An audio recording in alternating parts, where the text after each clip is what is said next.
Chinese আমার ভারী পছন্দের খাদ্য, সে হোক বা পাঁচতারা রেস্টুরেন্টে কিংবা স্ট্রিট সাইড ফুড স্টলে। একটু চাউমিন চিলি চিকেন পেলেই আমি খুশি। তাই সেদিন অফিস থেকে বেরিয়ে চলে গেলাম একটা ছোট্ট চাইনিজ ফুড স্টল এভারেস্ট মোমোতে। প্রথমে গিয়ে 1 প্লেট চিকেন মোমো অর্ডার করলাম। 6 পিসেস মোমো দিয়েছিল, 60 রুপিস প্রাইস ছিল। সঙ্গে নেওয়া হয়েছিল fried rice and chilli chicken combo. এই কম্বোটার প্রাইসও কিন্তু 120 রুপিস এবং 3 পিসেস চিলি চিকেন ছিল।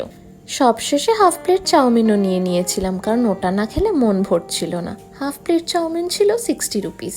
আর ফেরার পথে একজনের আবার নিরামিষ ছিল জানেন সেদিন, তাই তার জন্য একটু ভাড়া পাও নিয়ে নিচ্ছিলাম।